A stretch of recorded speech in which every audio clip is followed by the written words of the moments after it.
नेपाल के मेरे भाइयों और बहनों, नेपाल का माओवादी नेता प्रचंड, जिसको ये नाम दिल्ली से मिला, प्रचंड, सुर्खेत में जाकर के नेपाल की जनता को आतंकित करने का बयान दिया है। वो बोला है कि यदि 15 गते का कार्यक्रम काठमांडू में हुआ, नेपाल की जनता द्वारा नेपाल में हिंदू राष्ट्र लाने के लिए अगर नेपाल में काठमांडू में 15 गते का कार्यक्रम हिंदूवादी, राजावादी या राष्ट्रवादी लोग करते हैं, तो उसकी पार्टी के कार्यकर्ता नेकपा माओवादी यानी वाईसीएल अगर कहीं भी काठमांडू में या नेपाल में दिखेगी तो अच्छा नहीं होगा। बहुत धमकी तुमने दी, दिल्ली के दम पर, चर्च के दम पर, अमेरिका और यूरोपियन यूनियन के दलालों के दम पर। प्रचंड, अब सुधर जाओ। तुम्हारी ये धमकी जो तुम सुर्खेत में जाकर के धमकी दे रहे हो ना, पूरे नेपाल को, नेपाल की जनता को, हिंदुओं को, हिंदूवादियों को, राजावादियों को, हिंदू राष्ट्र वापस लाने वालों का आंदोलन को, शांतिपूर्ण आंदोलन को, ये नोट कर लो। अब तुम्हें दिल्ली, तुम्हारी रक्षा तुम्हें नहीं कर पाएगी। तुम्हें तुम्हारे आका जो अमेरिकी और यूरोपियन यूनियन के दलाल जो दिल्ली में बैठे हैं ना, या बाप्टिस्ट चर्च के लोग जो बैठे हैं ना, हमारे देश में छुप के बैठे हैं, जिसको जो माओवाद यहां भी चलाते हैं हमारे देश में, अगर तुम्हें यह घमंड है कि हमारे देश के अमेरिकी यूरोपियन यूनियन के दलाल और उनकी सेना जो माओवाद के नाम पर हमारे भारत में भी तबाही मचाती है, लेकिन आजकल उसकी हिम्मत नहीं है मोदी सरकार के रहते। प्रचंड, ये नोट कर लो, तुम सुर्खेत की धार्मिक धरती से तुमने जो बयान दिया है ना, ये तुम्हारे लिए अच्छा नहीं है। तुम माफी मांग लो नेपाल की जनता से, तुम हिंदूवादियों से, देशभक्तों से माफी मांग लो। तुम्हारा ये बयान बहुत ही खराब रास्ते पर ले जाएगा तुम्हें, तुम्हारे नेपाल को। ये तुम्हारा ही नेपाल नहीं जो तुम सोचते हो नेपाल तुम्हारा ही है। ये नेपाल आतंकवादियों का नहीं है, वाईसीएल जैसे खूनी लोगों का नहीं है। ये नेपाल की जनता का है। प्रचंड, तुम भी वही हो।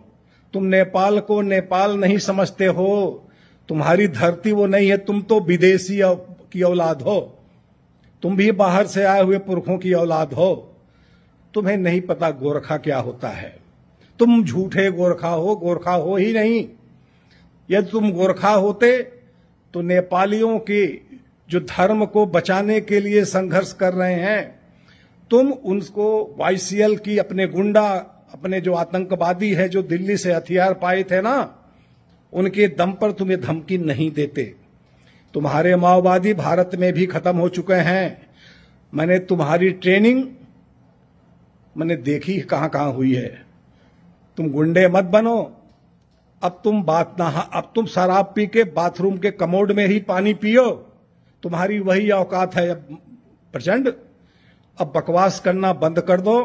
तुम्हारे अंदर वो है नहीं मादा, तुम्हारे अंदर वो ताकत नहीं है कि तुम देशभक्तों को, गोरखाओं को, देश नेपाल की जनता को तुम धमकी दे सको कि तुम्हारे लोग 15 गते के कार्यक्रम में आएंगे और तबाही मचाएंगे।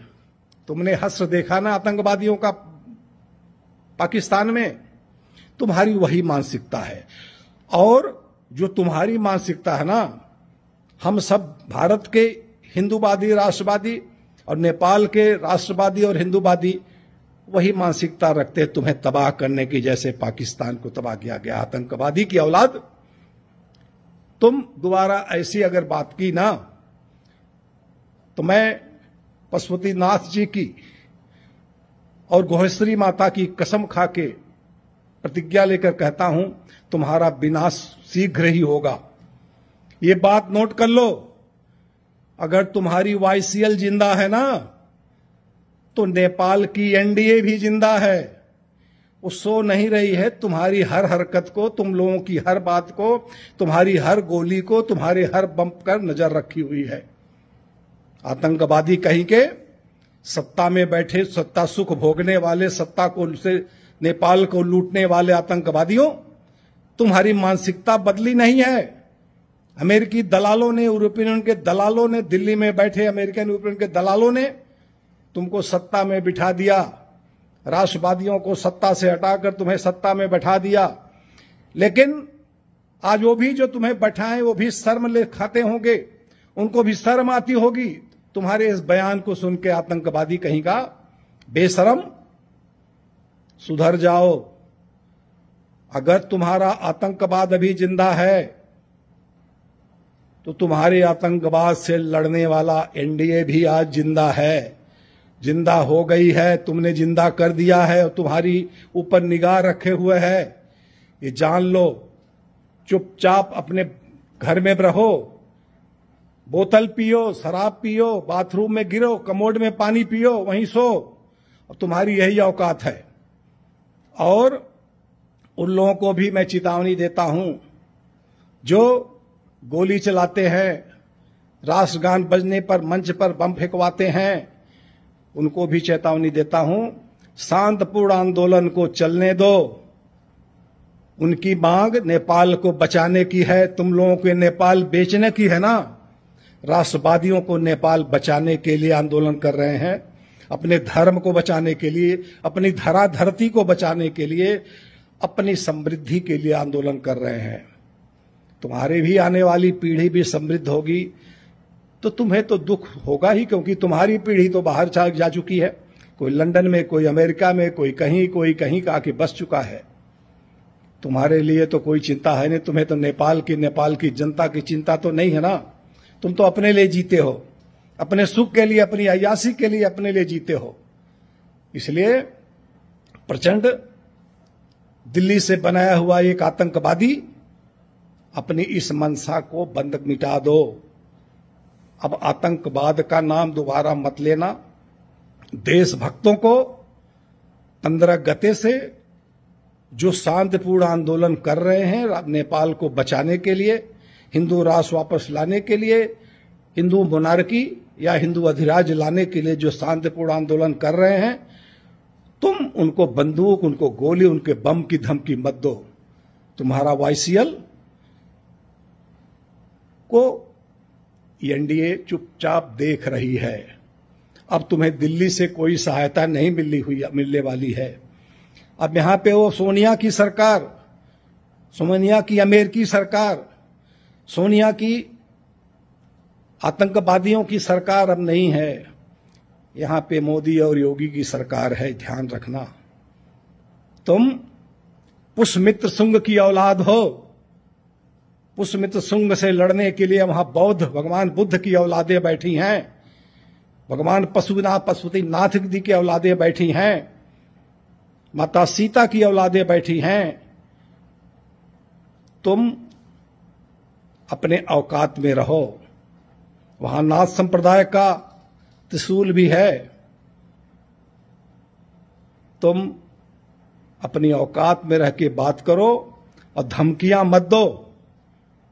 अगर 15 गते के कार्यक्रम में कोई भी गलत काम तुम्हारी तरफ से हुई या सरकार की तरफ से फिर गोली चली, ये जान लिए। मैं लिख के देता हूं, एनडीए दोबारा तबाही के लिए तैयार बैठी है। आपके पुलिस चीफ ने निवेदन किया था वाईसीएल के लोगों से कि शांत रहो, बेचारे शांत हैं और शांत रहेंगे। अगर तुमने बदतमीजी की, अगर तुम्हारी वाईसीएल या तुम्हारी गुंडा पार्टी कुछ वहां गलती की तो उसको तुम भोगोगे।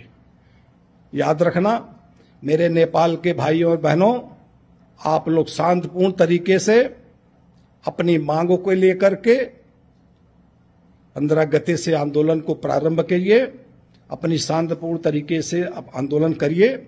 अगर ये गुंडे कुछ करेंगे तो झेलेंगे, डरने की आवश्यकता नहीं है। आप लोग वीर बांकुरों की औलाद हो, लड़ो, आंदोलन करो। जय नेपाल, जय भारत, नमस्कार, धन्यवाद।